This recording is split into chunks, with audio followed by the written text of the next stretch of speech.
Amén. Pues muchísimas gracias por estar aquí nuevamente con nosotros. Iniciamos esta nueva serie titulada Una pregunta. Y muchos de nosotros tenemos preguntas.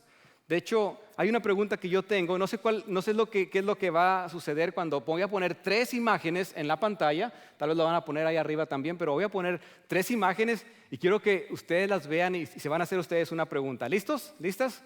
Ahí van.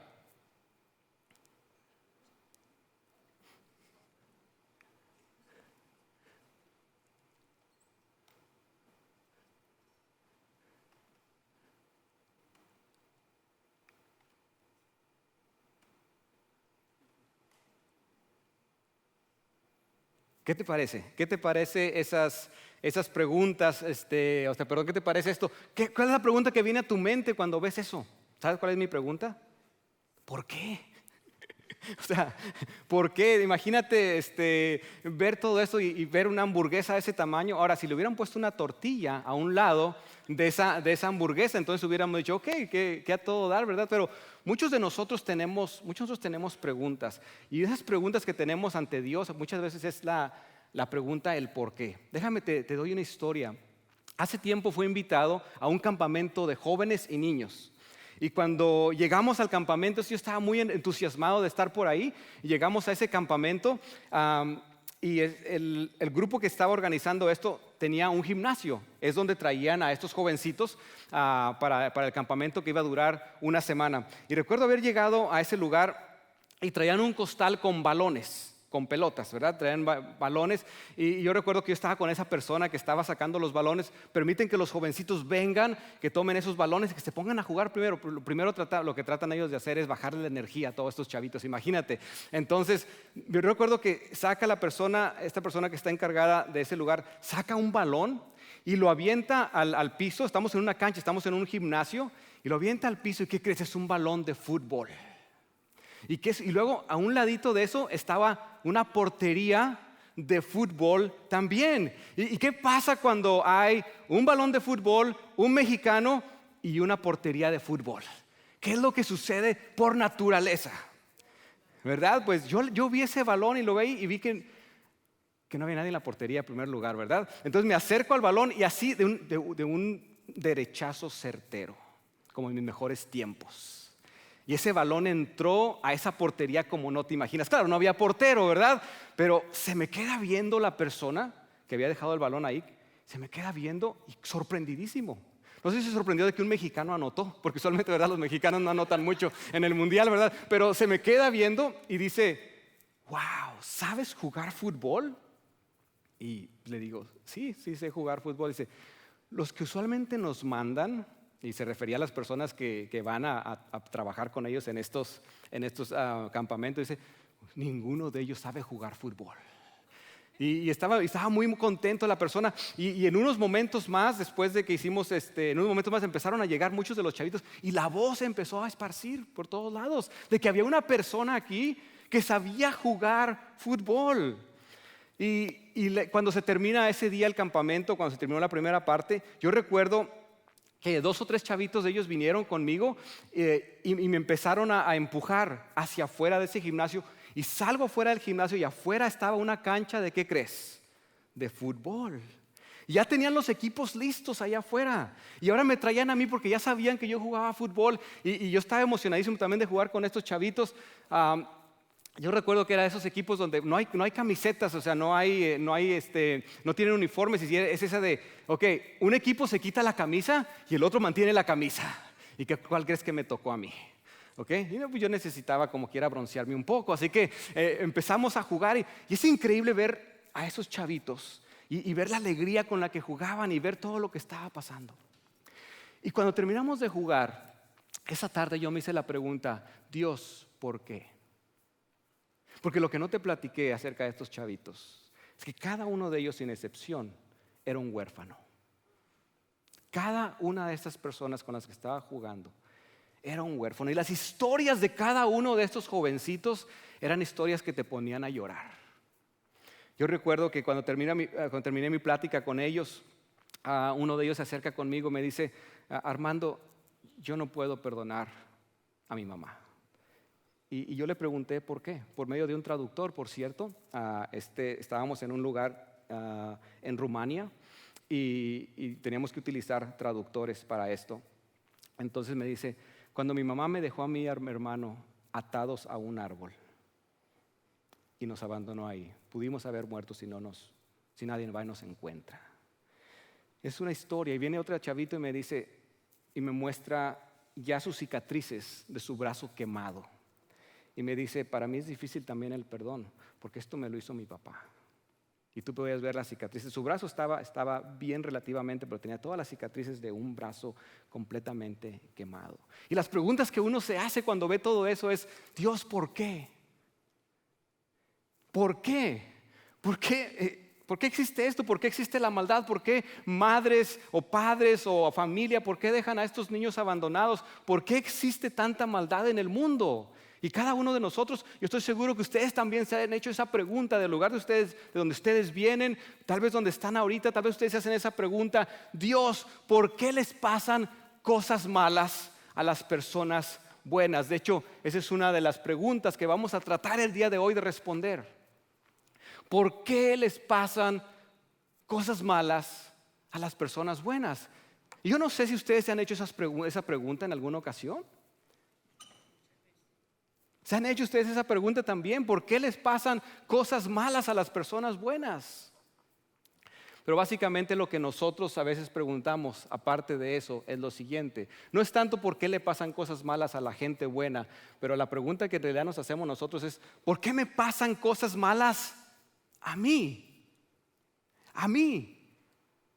Porque ese es el miedo, ese es el temor que cada uno de nosotros tenemos. Tal vez nosotros vemos lo que está pasando a nuestro alrededor y le preguntamos a Dios, ¿por qué pasan cosas malas con nosotros? Pero ¿sabes? Lo que en realidad estamos preguntando todos y cada uno de nosotros es, ¿qué tal si eso me pasara a mí? Y la pregunta también que nos haríamos sería, ¿y qué pasaría con mi fe si eso me pasara a mí? Sobre todo ahora que soy cristiano.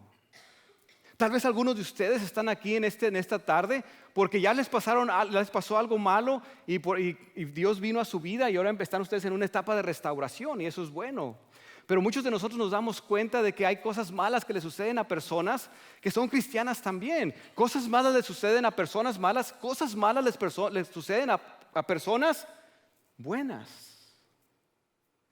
Y muchos de nosotros nos consideramos buenos. Y la pregunta que cada uno de nosotros nos hacemos es, ¿por qué? Dios, ¿por qué lo permites? ¿Cuántos de ustedes han visto, algunos de los jovencitos tal vez lo ven en televisión, o ni siquiera tienes que ir a ver la televisión, lo vemos en nuestros países, lo vemos en este país, niños que no tienen qué comer? Yo sé que algunos de ustedes han hecho la pregunta, Dios, ¿por qué? Y muchos de nosotros a veces nuestra fe a veces empieza a adelgazar, no a romperse, tal vez no a fracturarse, en algunos casos sí, porque nosotros vemos que no existe una respuesta. Vemos, Dios, si eres un Dios poderoso, si eres un Dios que todo lo puede, que todo lo sabe, ¿por qué está sucediendo esto con estas personas? Vemos algún familiar que está sufriendo de cáncer, que está sufriendo de alguna enfermedad. Vemos alguna persona la cual ha sido asesinada y nosotros sabíamos que esa persona ni la debía ni la temía. Y decimos, Dios, ¿por qué? ¿Te has hecho esa pregunta también? ¿Se han hecho ustedes esa pregunta? ¿Soy el único que se ha hecho esa pregunta también? Dios, ¿por qué? Y a mí me gustaría esta tarde tratar de contestar esa pregunta. ¿Por qué? ¿Por qué Dios? ¿Por qué pasan cosas tan malas? ¿Y por qué a veces me pasan las cosas malas a mí también? ¿Qué es lo que sucede? La Biblia tiene respuestas, pero yo no sé si tiene la respuesta. Pero hay una cosa que sí podemos hablar de la Biblia el día de hoy. Y es que en la Biblia nos ayuda a cada uno de nosotros, la palabra de Dios nos ayuda a cómo pensar en lo que ya sucedió. Nos ayuda no solamente, sino que también nos ayuda a cómo pensar en lo que va a pasar. Pero algo muy importante que es para todos y cada uno de nosotros, nos ayuda a cómo pensar en lo que está pasando actualmente. ¿Cómo pensamos en cada una de estas cosas? ¿Sabes? Porque la Biblia ya tiene historias de personas que sufrieron. La Biblia también nos dice que va a haber sufrimiento al final del tiempo. Muchos de nosotros no nos gusta ir a esa parte de la Biblia donde vemos que va a haber sufrimiento en este mundo, aún más de lo que estamos viendo ahorita. Mateo 24 es un ejemplo. Cuando nos vamos a Apocalipsis también. Sabemos que antes de que se termine todo esto que dice en la Biblia que va a suceder, va a haber sufrimiento. Y nosotros nos preguntamos, ¿cómo pensar en lo que va a pasar? Y después, ¿cómo pensar en lo que está pasando? ¿Y qué acerca de nosotros ahorita? Vemos lo que está pasando en Sudamérica, en Centroamérica, en México, en este país también. Y nos ponemos a pensar nosotros, ¿qué podemos hacer nosotros el día de hoy? Déjame te platico una historia. Es una historia de Jesucristo. Jesucristo tenía unos amigos de nombres Lázaro, Marta y María. Y tenía unos amigos. No se nos dice en el texto, esto está, si quieres ir a verlo, aunque tal vez ahorita no, te lo voy a dar la historia. Está en el libro de Juan, capítulo 11. Y se nos habla de la historia de que Jesús venía de Galilea, iba con rumbo a Jerusalén. Y él pasaba por un lugar donde tenía unos amigos, en un lugar que se llamaba Betania. Y él pasaba ahí con esas personas, ahí era donde se refrescaba, comía. Yo creo que pasaba una noche antes de entrar a Jerusalén. Betania está aproximadamente a 5 kilómetros fuera de la ciudad de Jerusalén, al sureste de Jerusalén. Pero, ¿qué creen que sucede? Antes de que llegue Jesús, ya Jesús estaba cerca, algo le sucede a Lázaro. Y nos dice la historia que Lázaro estaba moribundo, de hecho que Lázaro estaba muy enfermo, y entonces las dos hermanas envían a decirle a Jesús, Jesús, nuestro hermano está a punto de morir. Yo me imagino por la historia de que Lázaro era una persona jovencita, así como yo, ¿me entiendes? O como tú, ¿ok? Y Lázaro era una persona jovencita. Ahora, no se nos dice nada acerca del papá o de la mamá. Y ahora, recuerda que en esa cultura, las mujeres en aquellos tiempos eran unos objetos, se les trataba como unos objetos en la sociedad. Imagínate estas dos mujeres, es probable, no nos dice eso el texto, pero yo asumo que ya el papá ya no está ahí. Que el padre también ya murió, que la mamá murió, que ahora es una familia de 3 que están juntos y ahora se muere el hombre de la casa. ¿Sabes lo que pasaba cuando una mujer o unas mujeres, no había nadie de un hombre en la casa, no tenían hijos? Se supone que también no dice la historia, no nos habla de hijos. Yo imagino que es una familia de 3. Imagínate ver a su hermano moribundo. Yo no sé cuántos de ustedes por aquí han pasado por eso, han perdido algún hermano, alguna hermana, y el dolor de ver a esa persona sufriendo. Y que nadie venga a hacer nada. Pero sabes, ellos conocen a Jesús, ellas saben que Jesús hace milagros y le mandan un mensaje. Y le mandan un mensaje cuando Lázaro todavía no muere. ¿Y qué crees que hace Jesús? Se espera. No llega Jesús como ellos les pidieron que llegara. ¿Y qué crees que le sucede a Lázaro? Muere. Lázaro muere. Y de hecho Jesús no solamente permite, de cierta manera, que muera, sino que se tarda todavía 2 días más. Se nos dice que cuando llega Jesús al lugar, ya estaba muerto Lázaro. De hecho ya tenía varios días de estar enterrado. Y fíjate lo que dice aquí el siguiente. Juan 11:21 nos dice lo siguiente. Dice, Señor, le dice Marta a Jesús. Tipo de reclamo, tipo de reclamo. Si hubieras estado aquí, mi hermano no habría muerto. ¿Cuál es la implicación que ves tú en este pasaje? Jesús, si nos hubieras hecho caso, mi hermano estaría vivo. Y de cierta manera es una indirecta hacia Jesús, pero le está diciendo Marta, es tu culpa, Jesús, porque sabemos que tú eres un Dios de amor, sabemos que tú eres el Hijo de Dios. Nosotros hemos creído en ti y mira lo que le pasó a mi hermano. Ponte a pensar en eso. Son los amigos de Jesús y Jesús, ni al funeral llegó Jesús. ¿Tú sabes lo que eso significa cuando algún familiar muere, algún amigo muere y sí, ahorita llego? Y no llegas ni al funeral. En nuestras culturas eso es algo, si eres familiar o si eres amigo de alguien muy amigo y no llegar al funeral, pues es difícil. Por cierto, una pausa por aquí, algunos de ustedes viven acongojados de que tal vez no pueden asistir al funeral de alguien por X razón. Y verdad que eso duele. ¿Verdad que eso duele a veces no poder ir a asistir al funeral de alguien que murió porque no puedes regresar a tu país? Imagínate, pero Jesús pudo haber estado ahí, pues por alguna razón no lo hizo. Estos son los amigos de Jesús. Primer principio, aunque estemos con Jesús, podemos sufrir dolor. Aunque seamos los amigos de Jesús, nosotros, y Jesús nos dice también en el mismo libro de Juan, llámenme amigo, soy su amigo, soy su hermano, estamos en la misma familia. ¿Se está sufriendo el día de hoy? Bienvenido al club, porque Marta y María también sufrieron teniendo a Jesús con ellos. Y Jesús estaba aquí en la tierra, imagínate. Muchos de nosotros estamos pasando por sufrimiento. Ya hemos profesado, como lo hicieron algunas personas esta tarde, hemos profesado nuestra fe en Jesús y decimos, a lo mejor ya va a cambiar mi vida. ¿Y cuántos de ustedes a veces han venido al cristianismo y ahora son parte de la familia de Dios? ¿Y cuántos de ustedes después de que se convirtieron hasta les empezaron a pasar cosas un poquito peores que antes? ¿Verdad? Y no tienes que levantar tu mano. Pero muchos de ustedes lo saben, que pasan cosas en tu vida y dices, bueno, ¿qué pasó? Pero Jesús hace algo muy interesante, porque Jesús dice, ¿dónde está? ¿Dónde está Lázaro? ¿Dónde lo enterraron? Y se acerca Jesús allá. Y se nos dice que cuando Jesús llega a ese lugar, Jesús comparte el sentimiento y el dolor de Marta y de María. De hecho, fíjate lo que dice el siguiente versículo. El versículo más corto de la Biblia, Juan 11:35. ¿Jesús qué? ¿Jesús qué? Jesús lloró. Y no fue porque alguien lo pisó, no fue porque alguien le incomodó en algo.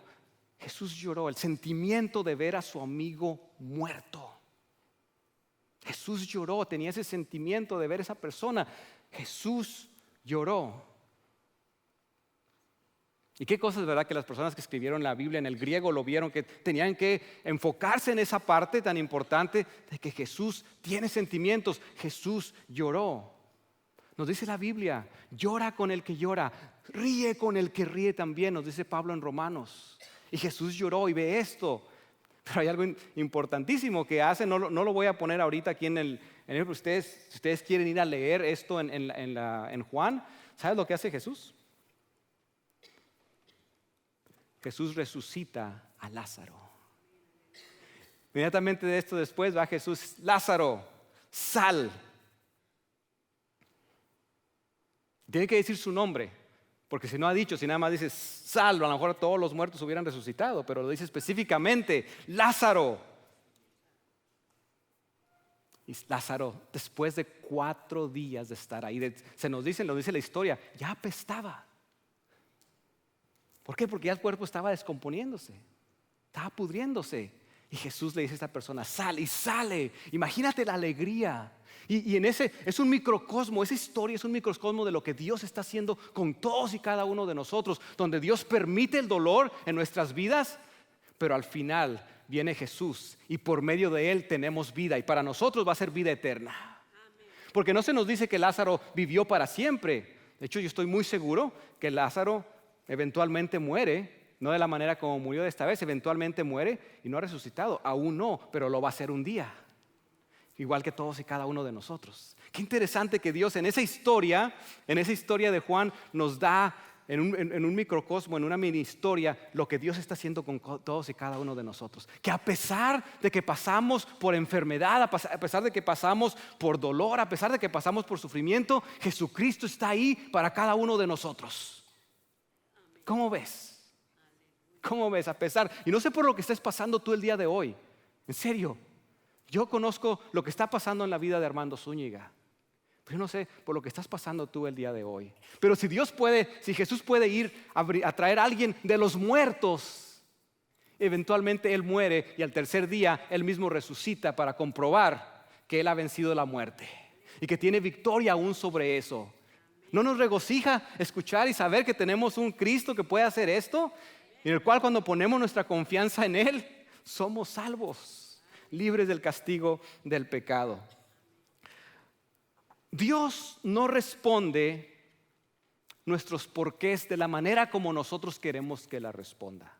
De hecho, Dios responde a nuestros porqués con un quién. Dios responde a nuestros porqués con un quién. He aquí mi hijo, el cual perfecto va a morir en la cruz por ti, para que tú y tú y tú y tú, cuando pongas tu confianza en Él, no se pierdas, mas tengas vida eterna. Y tal vez vas a continuar en ese mundo quebrantado donde vives, y tal vez vas a seguir sufriendo, pero ¿qué crees? Al final de los tiempos vas a estar conmigo, porque eres parte del reino de Dios. Imagínate, porque sabes una cosa, el mundo actual no es el mundo final. Vemos en la Biblia, en Génesis, cómo Dios crea un mundo perfecto.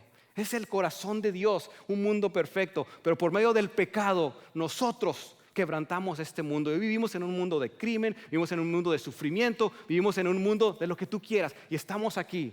Y la respuesta de Dios ante todo esto es ¿quién? Es un quién. No es un cómo, no es una respuesta, es un quién en el personaje de Jesucristo. Imagínate. Esa es la respuesta que nos da Dios a cada uno de nosotros. A cada uno de nosotros. Pero yo tengo, en esta tarde tal vez no he respondido a la pregunta que es lo que empezamos. ¿Por qué Dios permite el sufrimiento? Pero yo quiero hacerte unas preguntas a ti esta tarde y espero en esta tarde no pongas atención a estas preguntas y espero que no tocar ahí algo que te duela, pero sí me gustaría que pusiéramos atención a estas 3 preguntas que te voy a hacer en esta tarde. ¿Okay? Porque muchos de nosotros tal vez estamos pasando por sufrimiento o estamos sufriendo, pero una pregunta que nosotros a veces no nos hacemos, y siento que nos la debemos de hacer todos y cada uno, sobre todo como cristianos. Y tú estás aquí, tal vez no eres cristiano, bienvenido a nuestra iglesia, gracias por estar aquí con nosotros. Pero esta es la pregunta que nosotros como cristianos nos hacemos. ¿Es mi sufrimiento el resultado de un pecado? ¿Es mi sufrimiento el resultado de un pecado? ¿Será mi orgullo? ¿Será lujuria? ¿Será codicia?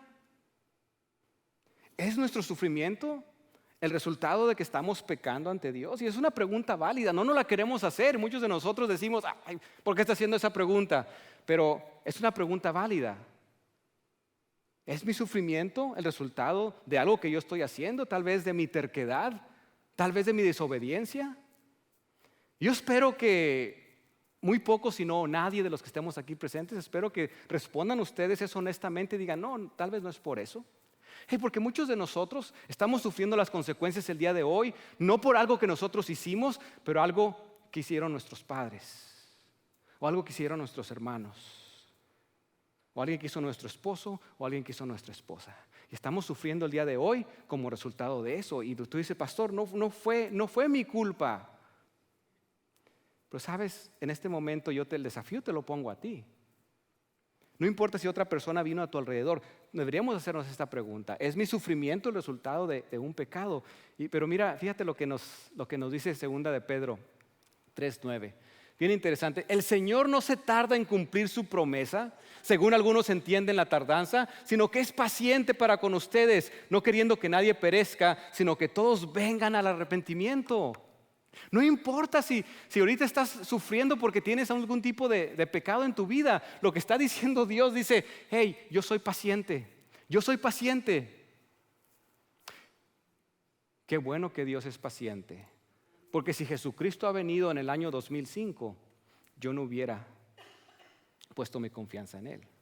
No sé dónde estaría el día de hoy. Porque fue en el 2007 cuando yo vine a Jesucristo y puse mi confianza en Él como mi Salvador.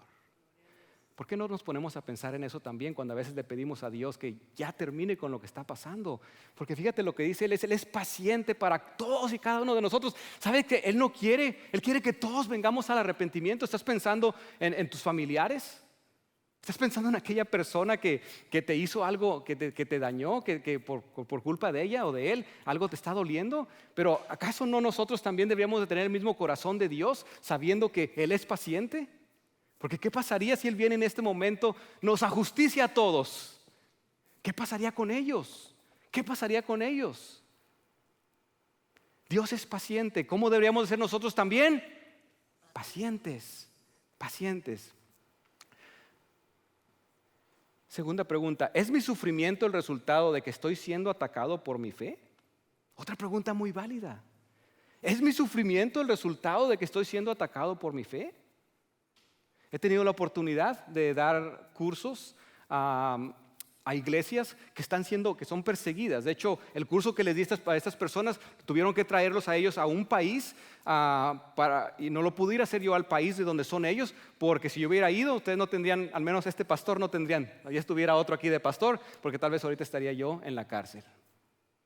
Pero he tenido la oportunidad de ver esas personas que vienen de otro país y es increíble ver su emoción, su agradecimiento a Dios cuando cantan, cada uno de ellos cantando a pulmón abierto. Es increíble verlos. ¿Sabes una cosa? Ellos están siendo atacados por su fe. Algunos de nosotros venimos de países donde nuestra fe está siendo atacada. Esa es otra pregunta también. ¿Estoy sufriendo como resultado de que mi fe está siendo atacada? Tal vez en tu familia, tal vez en tu comunidad. ¿Qué tipo de sufrimiento es ese? Y mira lo que nos dice la Escritura acerca de esto. Amados, no se sorprendan del fuego de prueba que en medio de ustedes ha venido para probarles, como si alguna cosa extraña les estuviera aconteciendo. ¿Ok? Y fíjate lo que nos dice ahora Pablo en Romanos. Pues tengo por cierto que las aflicciones del tiempo presente, leamos eso otra vez, las aflicciones del tiempo presente no son comparables con la gloria venidera que en nosotros ha de manifestarse. Esa es una promesa para todos y cada uno de nosotros, para nuestros parientes, para nuestros hermanos, para nuestra familia, para nuestros vecinos, para este mundo, si ponemos nuestra confianza en Cristo. Imagínate la promesa. No es comparable. Lo que sufrimos el día de hoy no se puede comparar con la gloria venidera que vamos a tener nosotros y que se va a manifestar.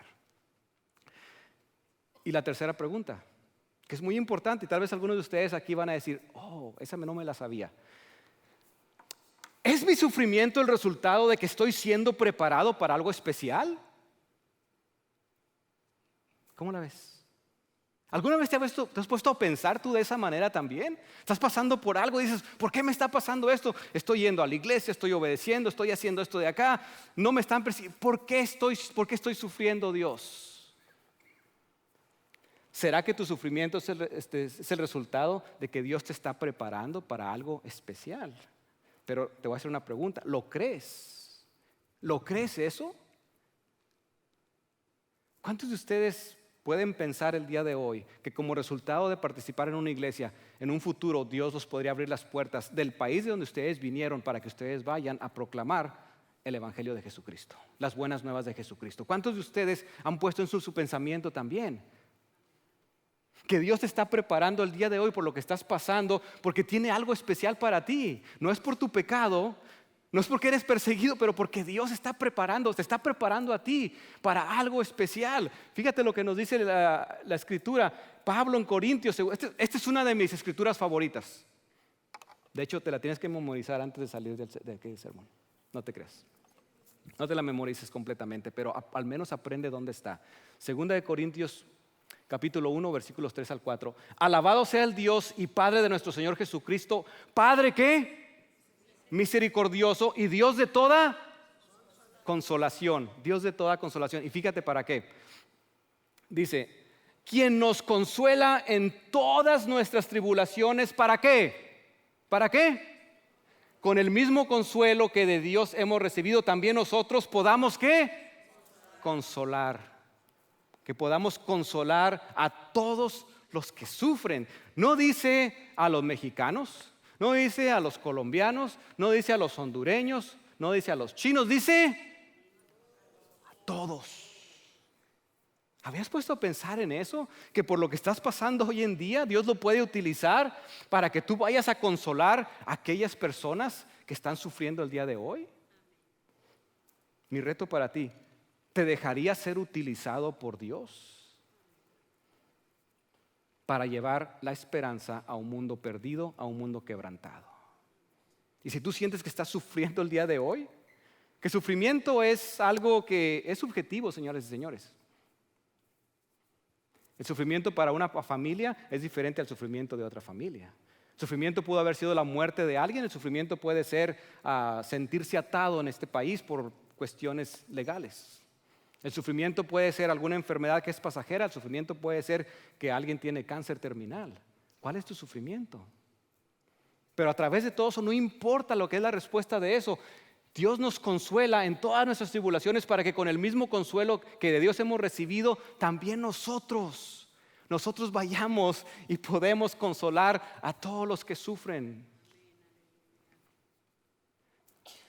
En ese lugar, cuando estaba yo terminando la clase ese día con los huérfanos en Rumania, se me acercó un jovencito. Él no hablaba español, él no hablaba inglés. Me habían dicho, yo ya lo conocía porque este jovencito me habían dicho que era uno de los más, ¿qué te puedo decir? Que más problemas daba. Me acordé de mí cuando estaba chavito. No me decían Armando problemas por nada cuando estaba chavo, ¿verdad? Y me decían, ten mucho cuidado, Armando, con ese chavito, y ten cuidado porque a lo mejor en Rumania una de las cosas que tienen muchos de los huérfanos que están ahí son gitanos. Una de las primeras cosas que me dijeron es, ten cuidado porque se te pueden desaparecer cosas, ¿ok? Y tú asegúrate de que sepas dónde están tus cosas y vas a enseñarles y todo eso, pero nada más ten cuidado, es parte de. Y recuerdo que viene este jovencito, ya era el fin de semana, ya casi era para terminar el campamento fue de una semana, y viene este chavito, y yo lo veo todavía con su carita un poco sucia, y viene y trae a una traductora. Y dice, ven, le dice. Y bueno, es lo que pienso que decía, ¿verdad? Que yo no sé rumano. Es la señal universal de traer a alguien. Y ya viene esa otra persona. Y este niño se viene y se me acerca. Y le dice algo en rumano a la traductora. Y la traductora se me queda viendo y dice que te ama.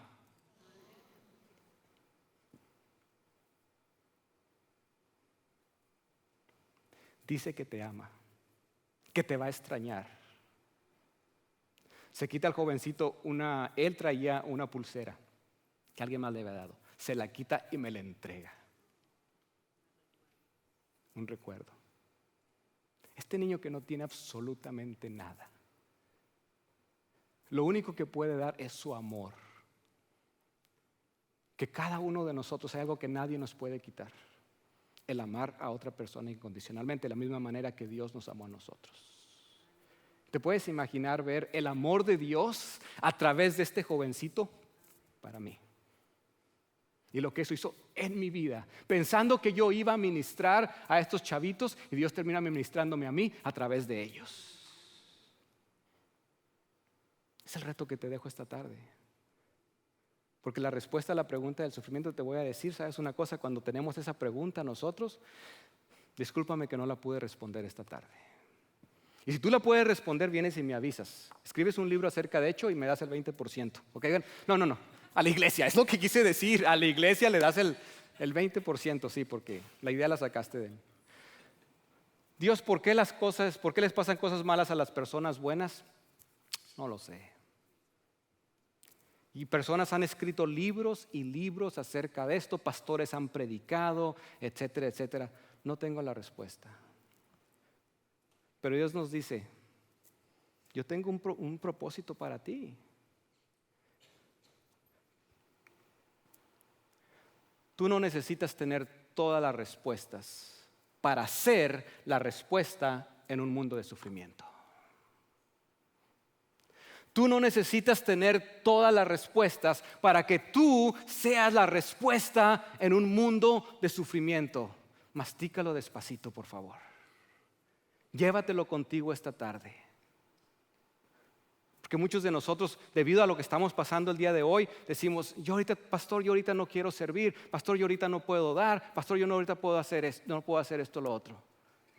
Tú no necesitas tener todas las respuestas para hacer la respuesta en un mundo de sufrimiento, en un mundo quebrantado, en un mundo de dolor. Dios va a trabajar en ti y a través de ti. ¿Estás dispuesto a permitirle a Dios que trabaje en ti y a través de ti? Porque no necesitas tener la respuesta. No necesitas tener la respuesta. La pregunta es difícil y la pregunta no se puede contestar nada más así. Pero Dios nos invita a todos y cada uno de nosotros y es la razón por la que yo les pido a cada uno de ustedes. Ustedes tienen 3 poderes: el poder de la presencia, el poder de la invitación, el poder de la generosidad. Dios utiliza esos poderes tuyos para que vengamos cada semana. Escucha, la iglesia no es un lugar a donde vas. La iglesia es un lugar donde eres. Eres parte de una iglesia, eres parte del movimiento que Dios está realizando en este mundo para traer transformación a un mundo que tanto lo necesita. ¿Estás dispuesto a ser transformado para hacer la diferencia? Y si es así, acuérdate que no necesitas tener todas las respuestas para hacer la respuesta en un mundo de sufrimiento. Tú eres la respuesta. Vamos a orar. Padre, gracias por la oportunidad que nos brindas en esta tarde de que nosotros, cada uno de nosotros, somos la respuesta a esa gran pregunta. Sabemos, leyendo el libro de Job, lo que tú hiciste con él, Señor. Conocemos tantos personajes en la Biblia que pasaron por tantas cosas. Ayúdanos, Señor, a recordar cada vez en nuestra vida que estamos pasando por algo difícil, que tú tienes un plan para nosotros, que nos aferremos a nuestro Señor Jesucristo cada día, que lo que nos está pasando ahorita no se puede comparar absolutamente nada con la gloria que tú tienes para nosotros, porque vamos a estar en tu gloria, Señor. Gracias por darnos la oportunidad de formar parte de lo que tú estás haciendo en este mundo. Ponemos nuestras vidas en tus manos. Consuélanos, Señor. Consuela a tu gente, consuela a aquellos que están aquí y que vienen ahorita con dolor y sufrimiento. En el bendito y poderoso nombre de nuestro Señor Jesucristo. Amén.